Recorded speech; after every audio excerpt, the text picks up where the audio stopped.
Good afternoon and good evening, everyone, and welcome back to the Ambassadorial Wing and a brand new installment in Council of the Ones Babylon 5 review. And with me, as always, is two of my fellow council members. You know them, you love them. They're wacky. They're from across the pond and on my side of the pond, Fiona Wolf and Mountains of Elysium. And we are expecting more than likely the rest of the council to be here shortly. But glad to see so many familiar faces, so many people there lurking, so many people there chatting up in the chat. Archer Collin, Bureau 31, gentlemen, good to see you as always. And today we are back on track with our series review, and today we are covering the episode Meditations on the Abyss. And Vienna, Elysium, good to see you both as always. How we been doing? I'm hopped up on coffee because Yes, just about to intravenously take as much caffeine as I can. Well, I hope that we won't keep you up too late, Elysium. I know it's rather late across the pond where you're at, so hopefully we'll get through this in a entertaining but expedient time frame. But yeah, if this is your first time here and you enjoy the episode, considering you smash that like button, share this out with your friends, and if you're not already subscribed, hit that subscribe button. And we are, as of today, 11 away from 500. So we are getting ever so close to that next big milestone. So anyway, but with all that being said, we don't see a bunch of ceremony here. Let's jump right into the fun, right into the discussion. Meditations on the Abyss. Vienna, Elysium, the floor is yours. Where would you like to begin? I like the fact that they make fun of junk food. Like, oh, I like McFlurries, but it doesn't like me. Yes, it tastes so good going down, but coming up, not so much. Yes. No.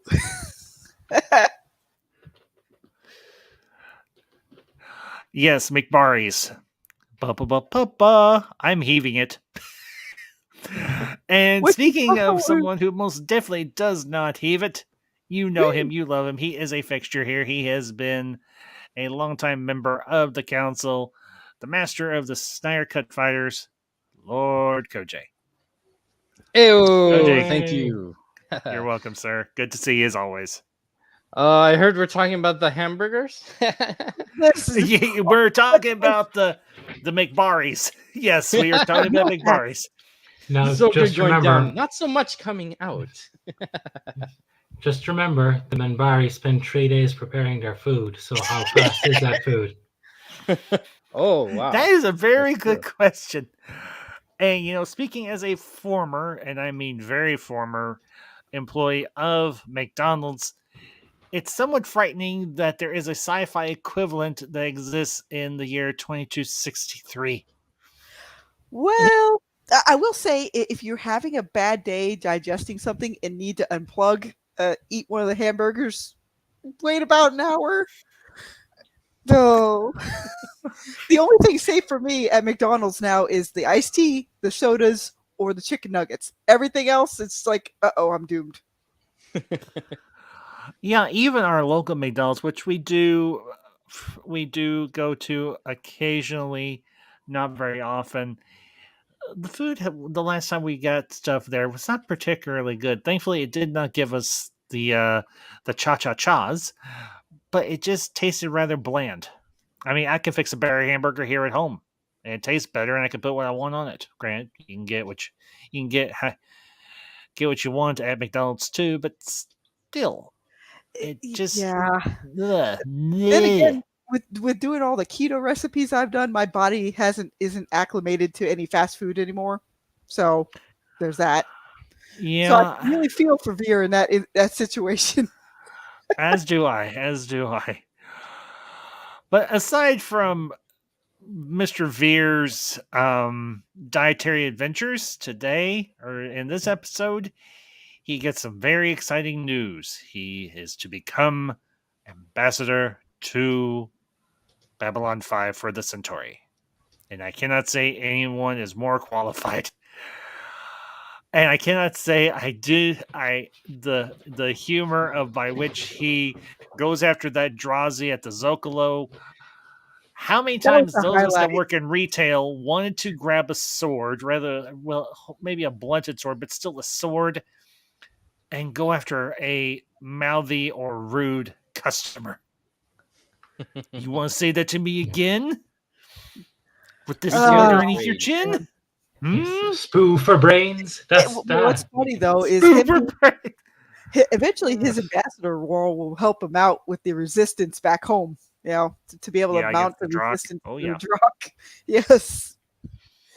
So this will definitely be a good move for Veer. Well, and you know what?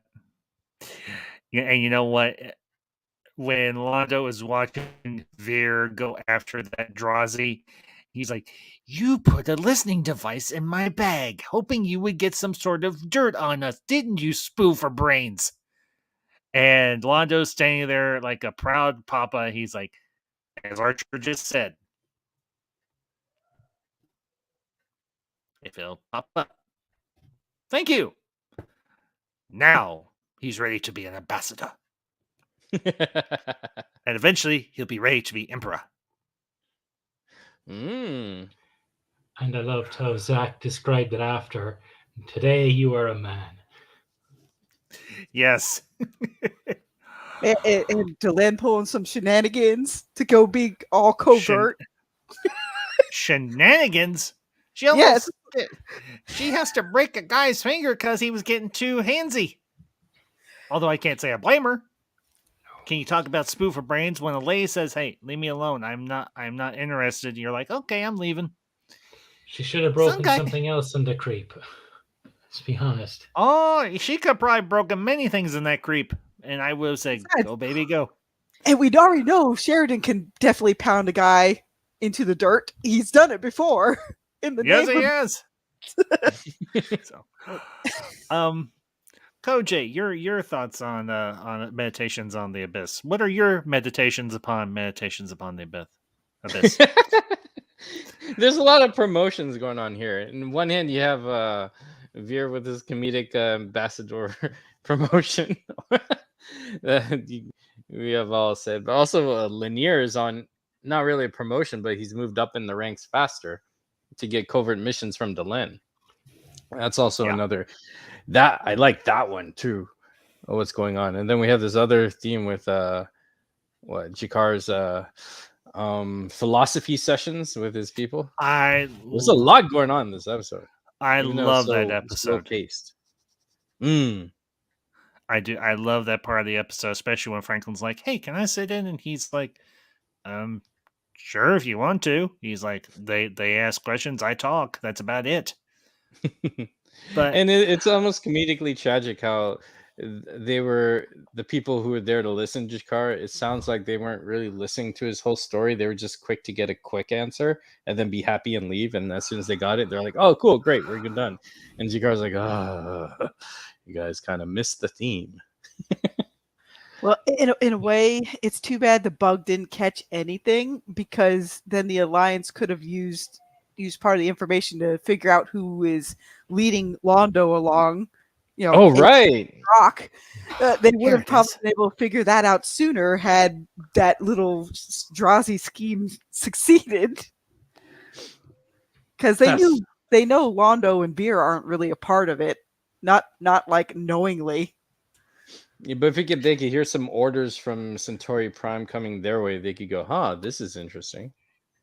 But yeah, that's kind of like that's an advantage they're probably missing because they low key had the telepaths for that, but now that's not an option anymore. So, everyone's meditating on what's going on right now. It seems like even the talks at Jakar's sessions and Lenner trying to figure out what's going on his covert operation, which I love the Maria. That's a cool crew. I kind of like Yes. if we had like a show following that crew specifically, that'd be really interesting.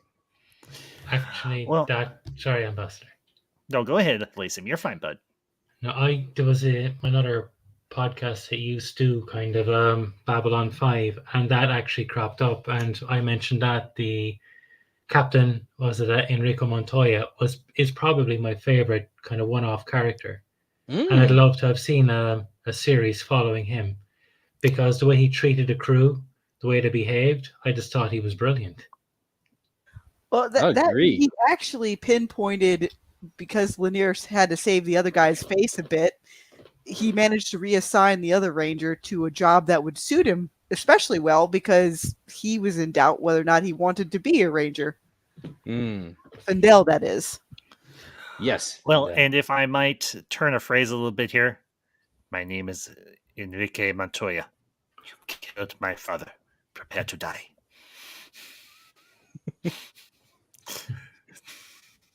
For anybody who gets that reference. Yes. Inconceivable. Right. Who couldn't? But when I was watching this as I was watching this episode, and honestly, I will be candid with you all, this was the first time I ever watched this episode, because, well, around this time we had to get rid of cable because, well, it just wasn't in the budget. So I really enjoyed the segment of the episode dealing with Shakar and his lessons to his students.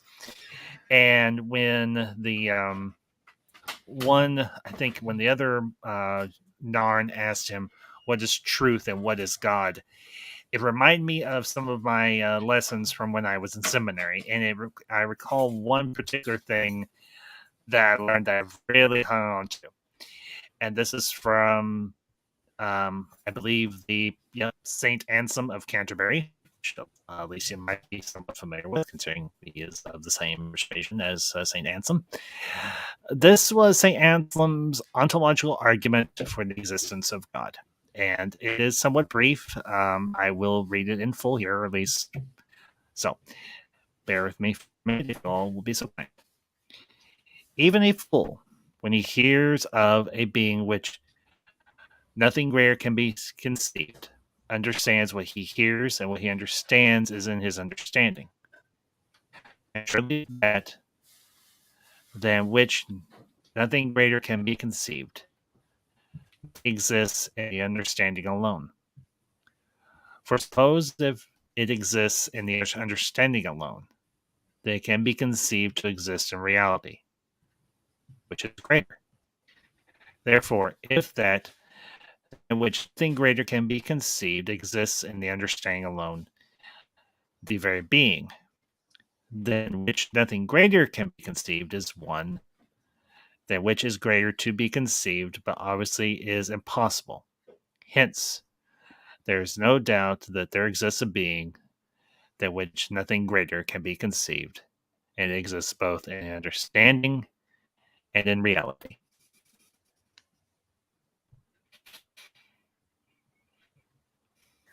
Well, they actually did bring back a few elements from other episodes, like Franklin's own personal religion, and that's why it sparked his interest in, like, hey, can I listen in on some of your ruminations and whatnot?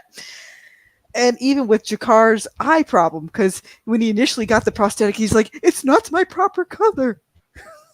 So this episode fixes that as well. Now he has his proper eye color. Yes, he's got both eyes red again. I think this is Vienna mentioned Franklin's religion. If you listen to the different races talk of their religions, what Shakar has espoused, what the Minbari say, and Franklin's foundationism, their belief systems are remarkably similar. That God is that the universe is the light on the wall, but not the source. And when you were mentioning the Shakar speech, that Shakar told his people that, sorry, I have it in my notes, was it that truth is a river and God is the mouth of the river? Yes. I was going to say God is a source, truth is the river, and the universe is the mouth of the river, the result of the truth, not the source. Mm-hmm. Yes. I love that. Kind of falls back to what St. Anselm was saying. If we can conceive of a thing, then it is most likely possible that it does in fact exist. So if we can conceive of a being by which the being was able to create existence, light, form, and matter, then it most likely exists.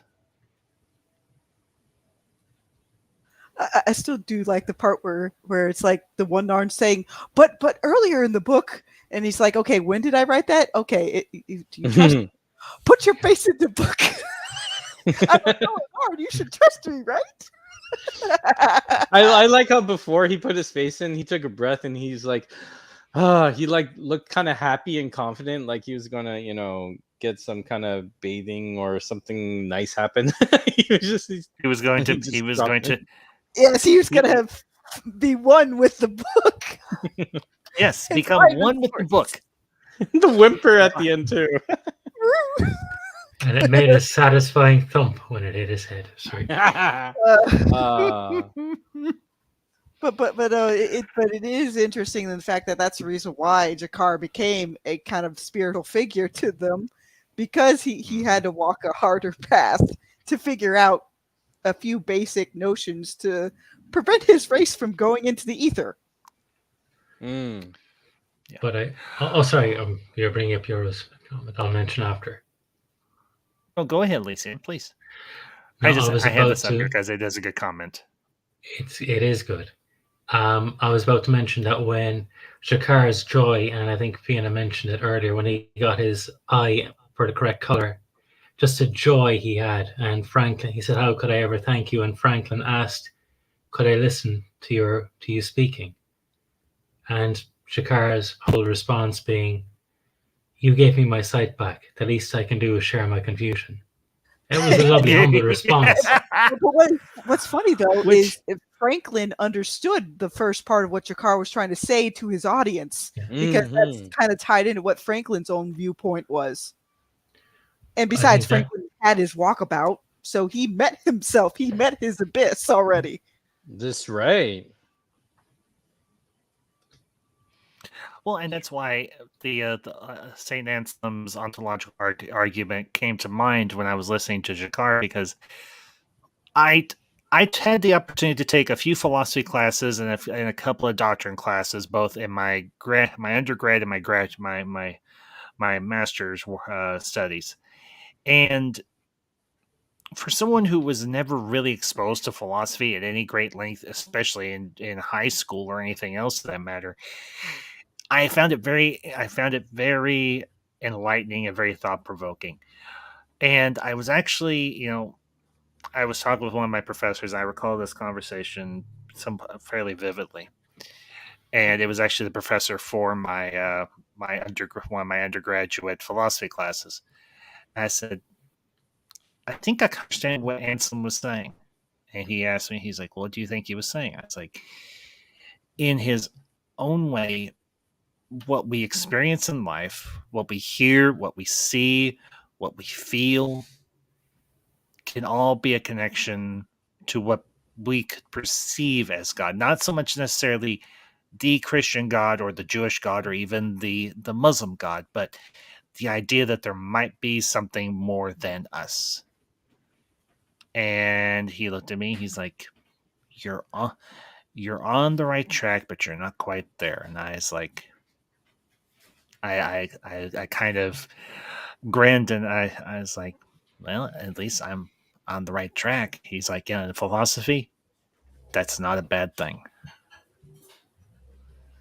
Because even the most, I don't want to say wisest philosophers have all the answers, because they would never say that they do, but they would say that they have a good understanding. And that's how I kind of see Jakar. He's kind of like the philosophy teacher. And he's trying to get all of these people who have never studied a lick of philosophy in their entire lives to think on a philosophical level. That's hard. And it is. I mean, I don't want to go into a whole bunch of old history and everything in terms of my seminary study or anything. But I will bring up this one thing. When we were doing our capstone class, which was pretty much the last class that you take before you graduate with your undergraduate in Christian studies from seminary, the instructor, who was in fact a philosophy teacher first and foremost, he's like, this class has been a challenge for me, but not in the way that you all think. It's one thing to teach a capstone class, that is true, but it's another thing to teach a capstone class and a philosophy class to people who have not had a lot of exposure to any type of philosophical discussion or debate or conversation at all. Hmm. And I look at Jakar in this episode, and he's trying to get people to think, both Narns and humans, and I think there was a Drazi or something in that class, possibly, or a Pakmara, one of those other races. He's trying to get them all to think outside of the box. Now, so they can come to their own conclusion. But yeah, sometimes you gotta start with the mouth of the river and then work from there. Yeah, that is true. You have to kind of give them the easy answer before you can give them the long, convoluted answer. So, in a way, Jakar worked backwards. He gave him the longer, more philosophical answer, and then he gave him the simplistic one afterwards, which potentially, depending on a person's disposition, could work. It's true. Yeah, that's obviously this episode's title, "Meditations on the Abyss," is a play on what's actually going on in the episode. I mean, you have Veer coming to the realization that is now going to become the ambassador for the Centauri for B5. Jakar is really trying to be a good teacher and a good guide for those that are reading his book. And Lenner and the other Membari there on the Maria are both wrestling with their own identities in terms of why they want to be Rangers. And I like what Montoya said to Lenner towards the end of the episode. He's like, we put Findel where he needs to be, and he will be of the most use. And he's like, also, understand this. There's no such thing as a truly private channel. So Montoya could hear everything that Findel and Lenner were saying to one another, and he realizes that what Lenner was doing was trying to save his fellow Membari face. Which is not entirely a bad thing, but I think, let me ask you all this, and same thing to those of you in the chat. If you were in Lenner's position, what would you have done? Would you have saved face for Findel, or would you have told Montoya what actually happened out there? So, the floor. I'd probably tell Montoya exactly what happened, just because in those kinds of situations, even if the Minbari are raised to help save other people from embarrassment, I think it's better that the commanding officer structure knows where they can put that other person to be of the most use. Yeah, saving face sometimes limits someone from, or the other person from, growing from their actions and accountability. Sometimes sweeping things under the rug doesn't really get rid of the mess. So I agree there, and I think that chain of command thing, he totally should have told him. It wouldn't hurt, which is why I'm glad he listened in. I'm not sure. I think it will be of the moment. I mean, telling him he's clearly not able at the moment. I would not have told Montoya in front of others, but privately after that conversation, depending on how it went, I probably would have, but not beforehand. I want to see what Montoya would say first, to see Findel's reaction, because you calling him out after saving him kind of privately, it would completely defeat the purpose if you then almost threw him under the bus in front of Montoya. You'd want to do it privately and leave it handled privately, so you could still save his face and leave the captain, then decide what to do. Actually, in a way, okay, so Fendel was facing an abyss, by outright suicide, but Lenner is also facing an abyss because he confessed to Delin what he saw during the Day of the Dead. Like with Morgan saying that you will betray the Anlashok. And he wanted some sort of reassurance that he wouldn't betray the Anlashok from the very person that he has the conflict of interest with. Oh boy. Oh. It's true. Go ahead. Sorry, I was just thinking that Lenier's actions, how much of that was that he almost didn't care if he lived or died saving him, that it would save him, prevent him from betraying the Rangers. I just thought of that there and just wondering what you think. I don't think necessarily he was betraying the Rangers there. I think he was trying to save a fellow Ranger.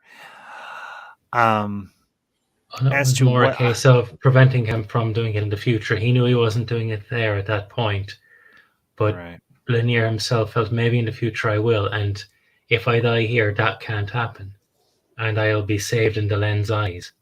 Just a thought. Yeah, that's definitely a possibility. I actually believe that a little bit more too now. And Lenner and Fidel were also running away from certain kinds of responsibilities, but in different ways. Like one felt compelled to join the Rangers because of a legacy to be upheld, even if he didn't quite agree with it. He felt obligated, and Lenner felt obligated to join the Rangers to kind of circumvent his own problems. That's true.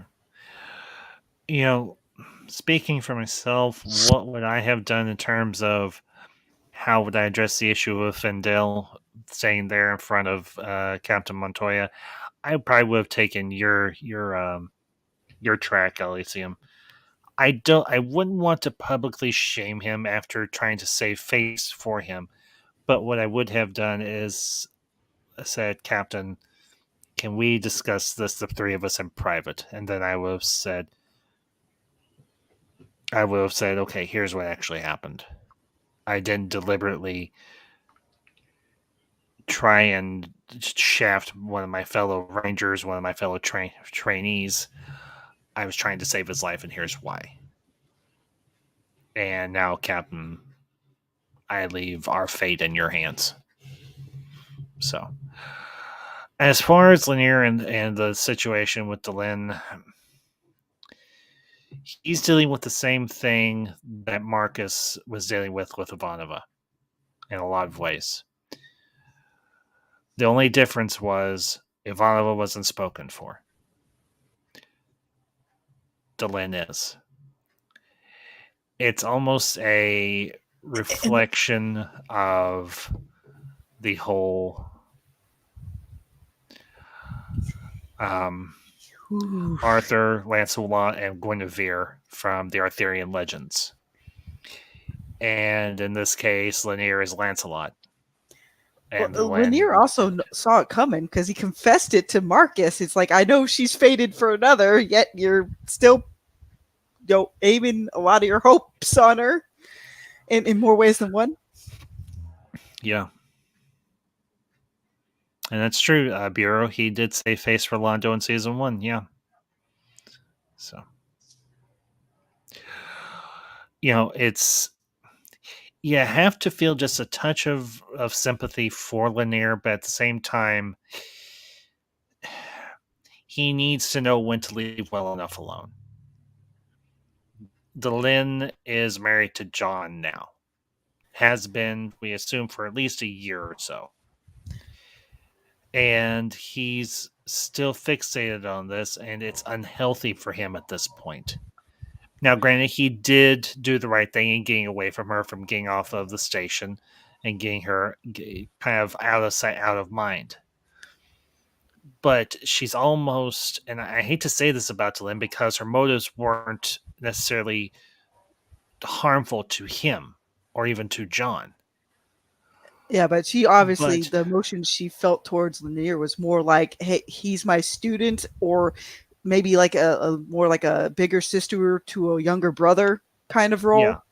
he Yeah. didn't feel, she didn't feel the romantic pull toward him, but she felt a very deep family connection to him.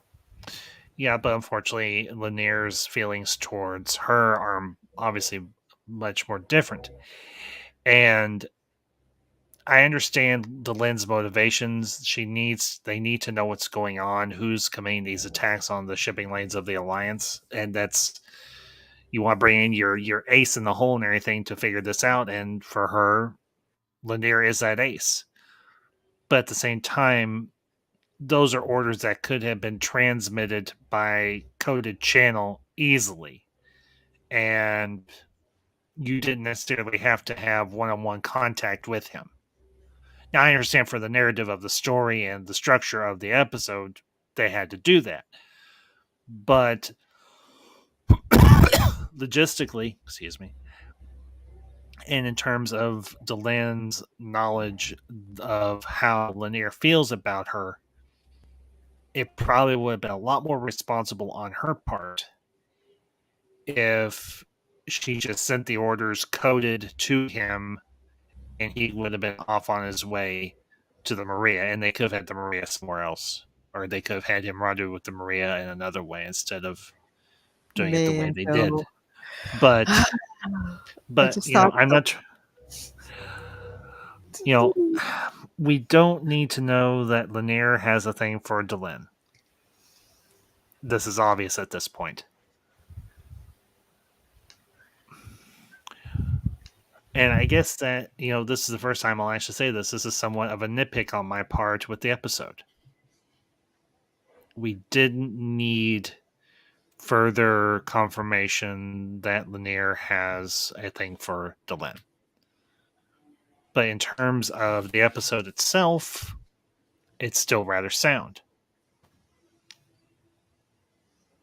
So. But no, here's something sad, though. Both Marcus and Lanier kind of lived up to the whole part of what Lorian was saying, like, it's easy to find something worth dying for. They both never took the chance to find something worth living for. Well said. That's true. It's like kind of like a scapegoat to be a martyr in certain situations that are unresolved. When people are such characters are looking for an external and even Marcus, closure or solution. Sorry. No, I'm just saying, like Marcus, if you read the To Sleep in the City of Sorrows, you find out a little bit more about Marcus's Dream in the City of Sorrows, right? You find out more about Marcus's background with the one lady he blew it with. Like, and he does the same exact thing with Ivanova. He didn't take the leap when he should have, even though he had a previous example of like, hey, you should have taken the leap. It's like, oh no. It's kind of like the curse of unhealthy practice. It kind of bites you in the end when you least expect it or last minute. And then you're like, oh, I needed to, but it's a little too late, unfortunately. Because then you kind of go down this spiral of making compromised decisions and not really making the big decisions that your heart really needs or you really need or whoever at the moment, Because I really do think Lanier could have found somebody, that he could have lived part of his life with. But he was still looking at Delenn, so he missed all that. Yep. And it's just like, oh man. Because even Veer managed to find some nice ladies to settle down with after the fact. Yeah. That's why I feel what you're saying, Ambassador. It's like, we don't need to, but in a way, it's kind of like that's Veer's no fucking Veer. It's Lanier's addiction. Like Garibaldi's a little addicted to alcohol, and Lanier is addicted to the depression of him not getting the woman that he loves under ideal, perfect circumstances for his, heart's desire. Oh man, Garibaldi in the bottle, because that is further explored even at the tail end of this episode. Mm-hmm. Yeah, it's going to cause a bigger rift. Anchovies, I don't get that. You were going to say Elysium? That's so salty, so maybe. It was something like I was listening to Lore Runner's point about Lanier and Delenn, that Delenn called Lanier, like she said, to keep it off the books, afraid of being intercepted. And he said Lanier has been given a galactic level a mission of galactic level importance, so vital that Delenn had to call him off the books, come to the station, I need to see you and give you this mission in person. And he looked disappointed when she gave him that monumental mission that it wasn't him she called. And I hadn't noticed that until I watched that. And he said, yeah, his face just dropped. I need you for this mission rather than Big time. I need you. Yeah, because his goal is her.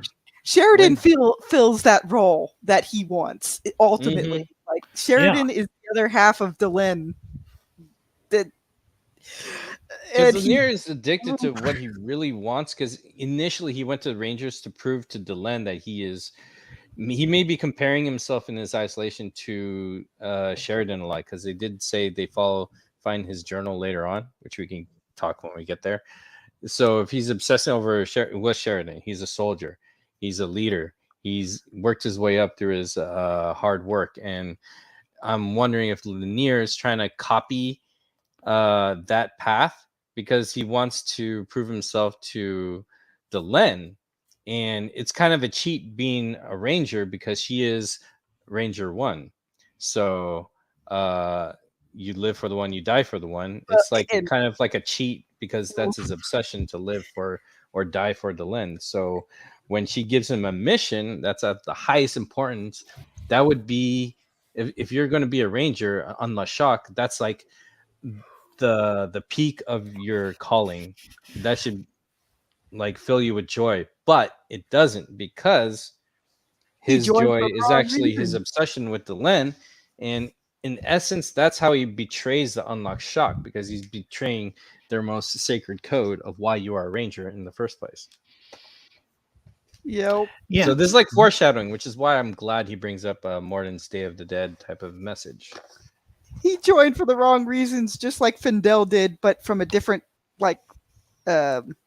trajectory, let's say. Yes. Where Findel joined out of obligation because he had family members he had two family members that fought and died in the Shadow War. He felt obligated to carry on their legacy instead of doing it for a purer reason. And Lenner says, no, you shouldn't be here because of some familial obligation. The Rangers is more important than that. In a manner of speaking. Which is why, go ahead. Which is why I give credit to Marcus, because he lost his brother who was a ranger, and I understand losing a brother. It's like or any loved one, it's hard to fill that gap. So him taking his brother's place is probably him being closer to his brother, and by being a ranger, I believe Marcus found that happiness because he was able to be himself again, but with a purpose.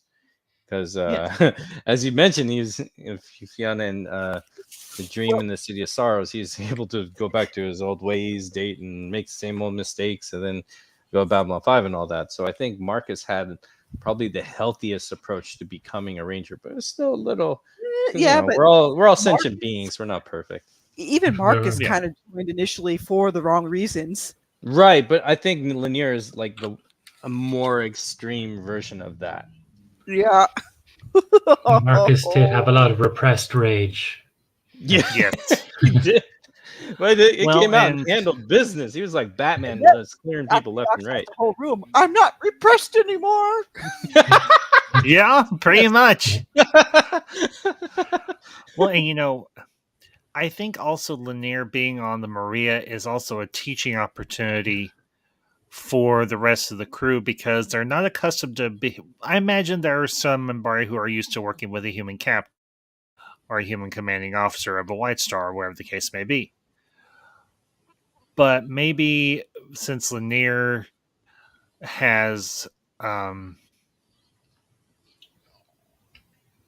worked with Sheridan and them on such a lengthy basis and under such a high stress situation, he can add a additional perspective from a Minbari perspective on what it's like to work with humans than what Captain Montoya can do alone. And that's not necessary. That's not honestly a bad thing one way or another, because when Findel says Captain Montoya insists on us asking impertinent questions, I believe, is how it's phrased. And Lenner is, no, humans often expect you to ask impertinent questions. It's how we learn. Yeah. I think he also deals with him and tells Findel that humans believe in preparing for the unexpected. That Minbari have had the same tactics for thousands of years and have never changed. Where humans are able to see a new threat and deal with it. Where, as Minbari were probably the most powerful of the younger races, they didn't need to change tactics. They just curb stomped anyone who came against them. And Lenner is telling him now we're not the top of the food chain. You will come across crises that need you to think on your feet. Our training did not do that. The humans do. Yeah. And I want to thank Beer 31 for bringing up this comment. It's actually from the episode "Come the Inquisitor" from, I think, season 3, season 2 or 3. Somewhere along It's those. two. I think Is it 2? Okay, season Yes. 2. If you do the right thing for the wrong reasons, the work becomes corrupted, impure, and ultimately self-destructive. Lenner. Yeah, very true. And I'll bring up Colin's comment here. The throwaway line of Lenner's about how he got injured was clever reference to the expanding of the Rangers to other races. Yeah, because it was a Colin, Drazi. yeah, it was a Drazi, That's and yeah, because they're allowing other races into the Rangers now. It's not just one. It's not just Minbari or humans. Now, granted, the human and the Minbaris share it's a different bond than the other races do, but the fact that the ranks of the Rangers is open to all races now, all members of the alliance, and even some may not necessarily be part of the alliance, is a good thing because it bolsters the ranks of the Rangers, but it also brings added perspective on how to better the Rangers, and also how the Rangers can better those that join them. This is a good way for them to network with understanding other species and races. Because That's true too. if you surprise them, because Minbari, especially what we've seen from the warrior class, they are very proud in their armada, their tactics, their fighting. They're also rigid. Yeah, they really believe that they are on top, where they take for granted that other races are actually very capable and very good at fighting too. Because from what I understand, you don't see Minbari in the Mutai, but you see Drazi and all the other ones in there. So Lenner is probably taken back, like, whoa, these guys actually pretty good in the ring. And Which you know I what? think is really eye-opening and beautiful, because they're bonding, they're getting to be better Yes. together. I think Montoya was pretty on point. He did that abandonment exercise on purpose to see just how quick Findel would crack, because he could tell that there was like stress factors around that particular Minbari trainee even before they got out to this assignment, because he made the test more challenging on purpose in terms of there's only so many targets or beacons out there, and one of you of the 4 is going to lose. And he knew that would affect Findel the most. Yeah, because Findel is very competitive, and that's not necessarily a bad thing because it drives or pushes everybody else to be very competitive as well. So, in a lot of ways, it is a truth of individuals. Competition drives us to be better. In some instances, perhaps to be better than the one we're competing against, but it drives us to be better in general. And that's something that we can all take to heart. Healthy competition is fantastic because it tests our skills, our abilities that we would not know if we are on the field. And through healthy competition, we're able to make mistakes and learn from them. Whereas when it's like a more real life situation, let's say a fight and you have to defend yourself, there could be like more long term setbacks for failure there. So in healthy competition, you can better yourselves for, just in training your skills, just to harness them for when you are in the field or on the battlefield or whatever. You could have reacted a lot more efficiently. It's just good all around. Sorry, I was just looking through my notes, and I wonder, Babylon 5 draws a lot from Lord of the Rings.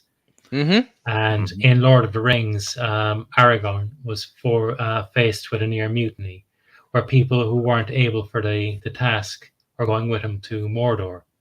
And so, like with Captain Montoya, he gives them a mission that is worthy and noteworthy and lets them save face and leaves them still be themselves, still be rangers, still be part of the army and still able to brag, just as Montoya does here with Findel, which I think is a wonderful thing in the captain.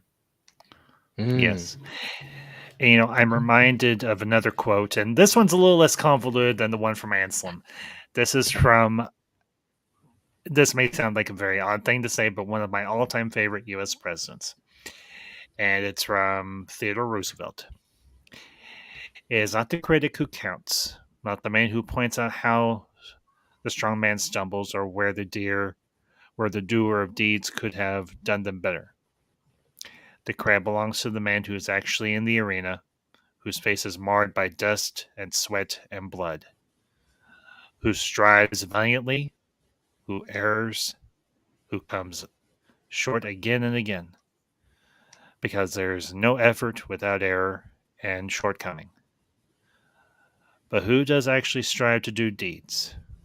Who knows great enthusiasms, the great devotions? Who spends himself in a worthy cause? Who is at the best knows in the end the triumph of high achievement? And who, at the worst, if he fails, at least fails while daring greatly? So that his place shall never be with those cold and timid souls who neither know victory nor defeat.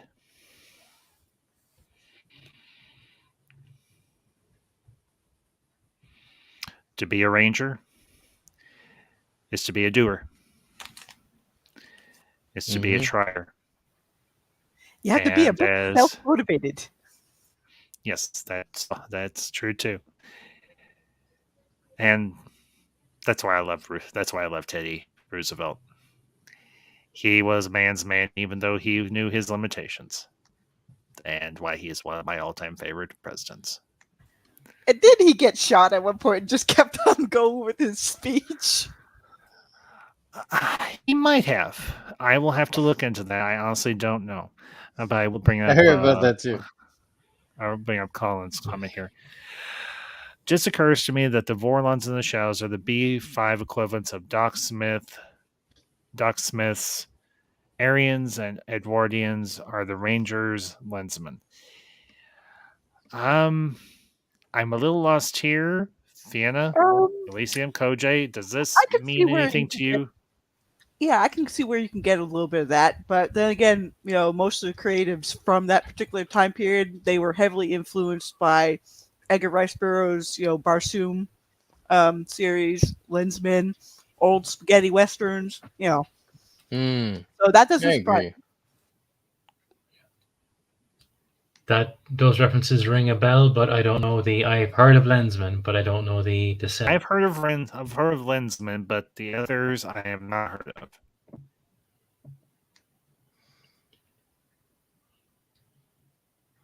Well, the Lensmen were kind of through the various crystals they had, were kind of chosen to take up a certain mantle to defend the universe.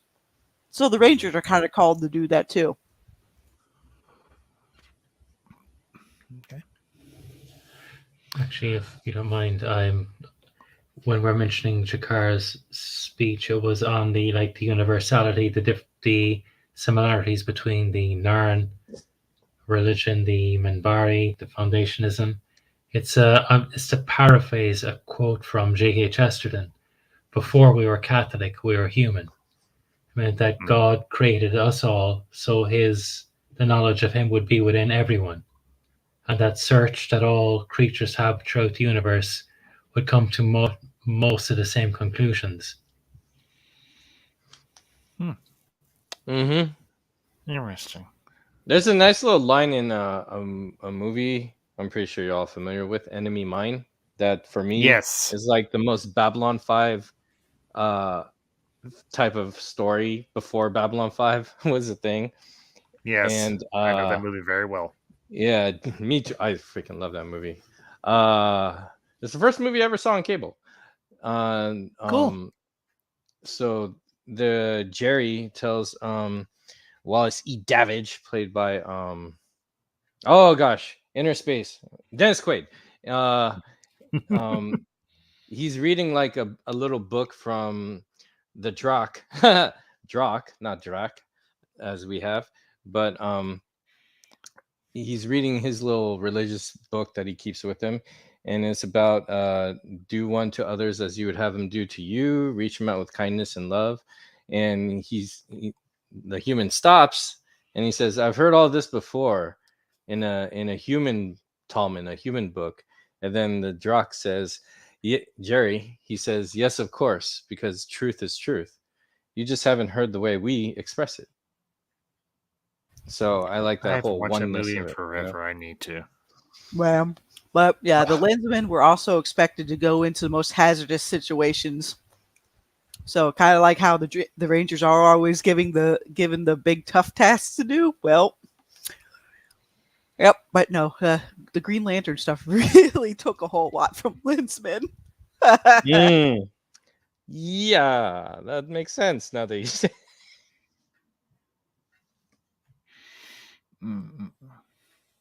But then again, nothing is wholly original. They just took what they loved about Lensman in other particular settings and like, here, let me add this to my own, but put my own 2 cents on it. Whee!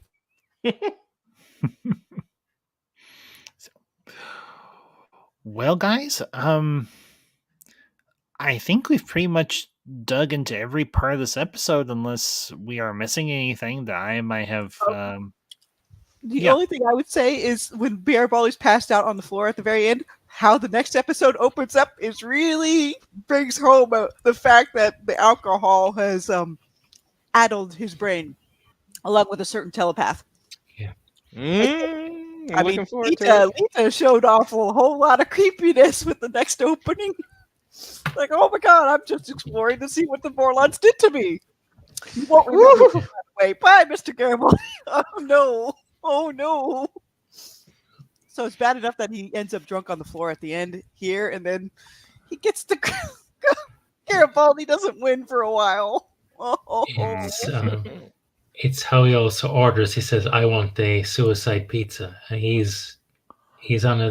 He knows he himself is on a spiral down, and that should have been red flags when he called up the restaurant. They should have been contacting someone. This guy's in trouble. That's a cry for help. Yeah. And you got the Garibaldi. I do legit. He's in an awful place right here, and I cannot feel nothing but sympathy for him. And I do want to say hello to the chat. Fook Norris, it's good to see you, buddy. Appreciate you popping in. We're going to be wrapping up here in a few minutes, but obviously you can catch the replay once we're done here and everything. But with Garibaldi, the guy's just in a rough place right now, and it's not necessarily his fault.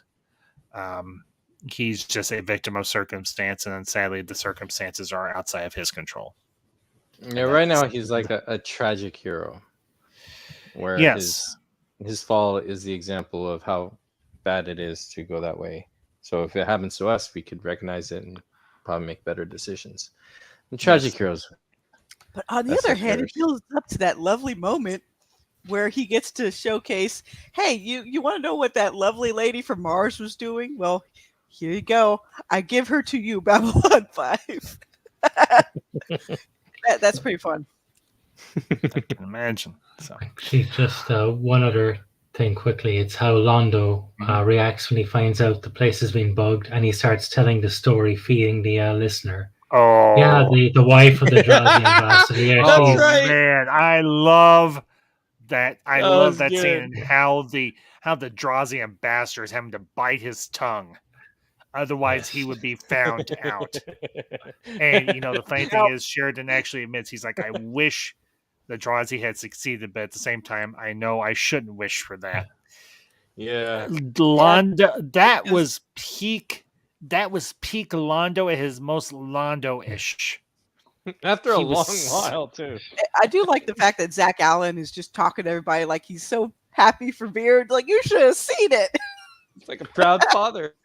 Yeah, I did. I love I it. He's mean, like, yo, what's wrong with Veer? He's going crazy. He's like, oh, I promoted him. no, He's like, oh, he's so proud. he is. I mean, I can't say I blame him. You could say that that Veer also is the man in the arena that that Roosevelt was speaking of. So, well, anyways, folks, that's gonna be the review for today. I hope you all enjoyed. As always, we love bringing you these streams each and every week, unless something comes up.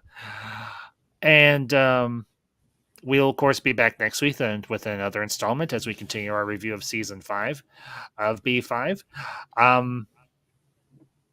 Elysium, as always, has included the links to everybody's channels in the chat. So if you come across this and this is your first visit, go check out Fiona Wolf and Mountain Elysium and Lord Koj, Classic Comics, and Zod Riders channels. They do very good content. There would not be much of a council without them. And we love doing this for y'all each and every week. We love talking about this show, this series. And we look forward to seeing y'all again next week. I will be going live tomorrow evening for those of you that might be interested. Going to be doing something a little bit different. Going to be doing a game night stream. We're going to play some Jackbox games. We're going to play some Cards Against Humanity, and we're just going to have a little respite from all the reviews because starting in May, we've got a couple of big announcements that I'm going to be making. Also going to hopefully at some point hit that 500 subscriber mark, but going to be starting a brand new movie review series and going to be doing reviews of the X-Men films from the X-Men by Bryan Singer from 99 and into the 2000s to First Class, Days of Future Past, Apocalypse, the Wolverine, and of course Logan. So look forward to are you bringing doing you Wolverine an extended cut? I didn't know there was an extended cut. Oh, look into it, my friend. You might like it. It could be cool, Okay. like your first viewing of the extended cut. So, also will be, of course, bring you my reviews, and we'll be doing this as a couple review of Doctor Strange and the Multiverse of Madness, and we'll also be doing a couples review of X-Men: Days of Future Past to me and Madman Ambassadors. So, be on the lookout for that. So, but with all that being said, folks, have a great weekend. We will see you all next week, and maybe around this weekend. And until next time, this is a Council of Ones saying 3, 2, 1. Zooty! Zooty! Zooty! Zoot! Zoot! Dude. Zooty. Don't let the abyss eat you.